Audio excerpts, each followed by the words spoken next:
उद्धव ठाकरे शिवसेना पक्षाचे माजी आमदार वैभव नाईक यांना लाचलुचपत प्रतिबंधक विभाग म्हणजेच एसीबी कडून नोटीस पाठवण्यात आली आहे। यात जबाब नोंदणीसाठी उपस्थित राहावं असा उल्लेख करण्यात आलाय। विशेष म्हणजे ही नोटीस वैभव नाईक यांच्यासह त्यांच्या पत्नी स्नेहा नाईक यांनाही देण्यात आली आहे। पण कितीही नोटिसा आल्या तरी आम्ही दबणार नाही असं वैभव नाईक यांनी म्हटलंय। पण ही नोटीस नेमकी कशासाठी आहे यावर वैभव नाईक यांचं काय म्हणणं आहे पाहूया या व्हिडिओतून। महायुती सरकारनं कोकणात ठाकरे पक्षाला घेरण्यासाठी पावलं उचलल्याचं बोललं जात आहे। याचं कारण ठाकरे पक्षाचे माजी आमदार वैभव नाईक यांना एसीबीनं हजर राहण्यासाठी नोटीस बजावली आहे। विशेष म्हणजे गेल्या 20 वर्षातील काही कागदपत्र एसीबीला पाहिजे आहेत ती सादर करून जबाब नोंदवण्यासाठी ही नोटीस बजावण्यात आली आहे। यात येत्या 11 फेब्रुवारीला सकाळी 11 वाजता रत्नागिरी इथल्या कार्यालयात उपस्थित राहण्याबाबत कळवण्यात आले। वैभव नाईक यांच्यासह त्यांच्या पत्नी स्नेहा वैभव नाईक यांनाही रत्नागिरीच्या लाचलुचपत प्रतिबंधक विभागाकडून ही नोटीस बजावण्यात आली आहे। या नोटीसीत काय म्हटलंय ते पाहूया ग्राफिक्सच्या माध्यमातून। लाचलुचपत प्रतिबंधक विभागाकडून आपल्या मालमत्तेच्या अनुषंगानं चौकशी सुरू करण्यात आली आहे। उघड चौकशीच्या अनुषंगानं 5 डिसेंबर 2022 रोजी लाचलुचपत प्रतिबंधक विभाग कार्यालय रत्नागिरी येथे आपली पत्नी सौ स्नेहा वैभव नाईक यांचे सह उपस्थित राहिला।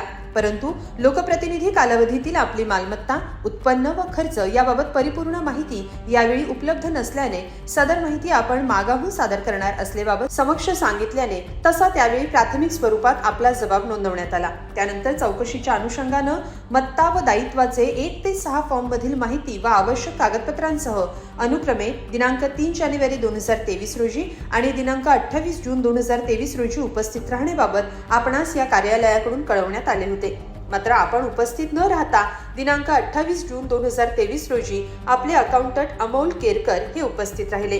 परंतु त्यांनी आणलेली कागदपत्रे परिपूर्ण नसल्याने ती न देता काही कालावधीनंतर आपले उपस्थित सदरची कागदपत्र हजर करू असं पत्र त्यांनी या कार्यालयास दिलेले आहे। परंतु त्यानंतर अद्याप पावेतो आपल्याकडून कागदपत्रांबाबत पूर्तता झालेली नाही। अगर आपण उपस्थित राहिले नाहीत तरी लाचलुचपत प्रतिबंधक विभाग रत्नागिरी कार्यालयाकडून आपले मालमत्तेच्या सुरू असलेल्या उघड चौकशीचे अनुषंगाने श्री नाईक त्यांची पत्नी सौ स्नेहा यांचे तसेच HUF व नाईक स्टोन इंडस्ट्रीज यांचे दिनांक 1 जानेवारी 2002 ते 29 सप्टेंबर 2022 या कालावधीतील उत्पन्न, खर्च व मालमत्ता याबाबतची आवश्यक ती परिपूर्ण माहिती आपणास या कार्यालयाकडून देण्यात आलेल्या मत्ता व दायित्वाचे 1 ते 6 फॉर्म मध्ये भरून तसंच सदर कालावधीतील आयकर विवरणपत्र, audit report, computation of income, schedule balance sheet, profit and loss account details, schedule आणि त्या संबंधित कागदपत्रांसह दिनांक 11 फेब्रुवारी 2025 रोजी सकाळी 11 वाजता पोलीस उपअधीक्षक लाचलुचपत प्रतिबंधक विभाग रत्नागिरी कार्यालय इथं उपस्थित राहावे। तसेच प्रकारचे पत्र स्नेहा नाईक यांना पाठवण्यात आले असून या उघड चौकशी जबाब नोंदवण्यासाठी 11 फेब्रुवारी रोजी उपस्थित राहावे असं या नोटिशीत म्हटलंय। यावर ठाकरे गटाचे माजी आमदार वैभव नाईक यांचं काय म्हणणं आहे ते पाहूया। खरं तर गेल्या 2-3 वर्षापासून लाचलुचपत चौकशी माझी सुरू होती। त्यांना लागलेली माहिती मी वेळोवेळी देत आहे। परंतु आता पुन्हा एकदा त्यांनी मला कालच मला त्या पोस्टाने रजिस्टरद्वारे त्या नोटिसा मिळालेल्या आहेत मला आणि माझ्या पत्नीला।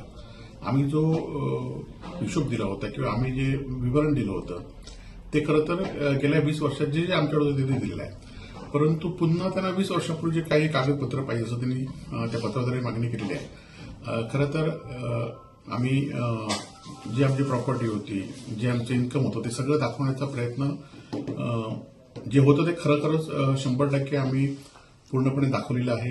निवडणुकीच्या ह्याच्यासुद्धा दाखवलेलं आहे प्रतिज्ञा पत्रामध्ये। त्याचबरोबर इतर इन्कम टॅक्सच्या, सेल टॅक्सच्या सगळ्या आम्ही त्यांना कागदपत्र दाखवले आहेत। परंतु आता पुन्हा एकदा त्यांनी हे पाठवले आहेत। आमच्याकडनं जे जे शक्य असेल, जी माहिती शक्य असेल ती देऊ।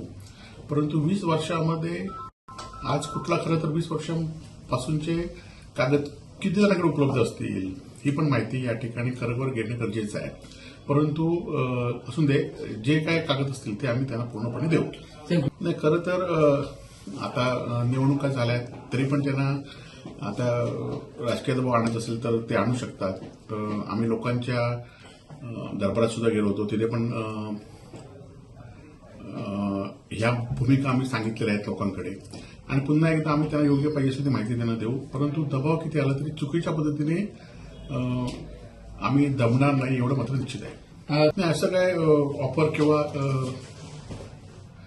आलेल्या नाहीत आणि अशा ऑफर आम्ही काही स्वीकारणार नाहीत. आम्ही निष्ठेने या ठिकाणी काम करतो आणि निष्ठेने यापुढच्या काळामध्ये सुद्धा काम करणार आहोत.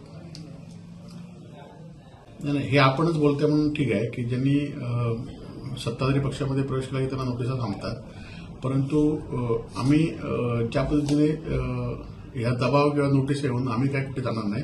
आम्ही निष्ठेने आहे त्या ठिकाणी राहू. दरम्यान याआधी ठाकरे गटाचे माजी आमदार राजन साळवी यांच्या मागे लाचलुचपत प्रतिबंधक विभागाचा ससेमिरा लागला होता.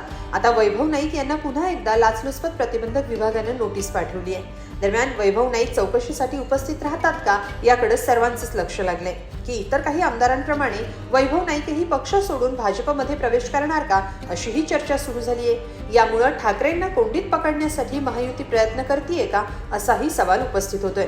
याबाबत तुम्हाला काय वाटतं कमेंटमध्ये नक्की लिहा आणि lokmat.com ला सबस्क्राईब करा. धन्यवाद.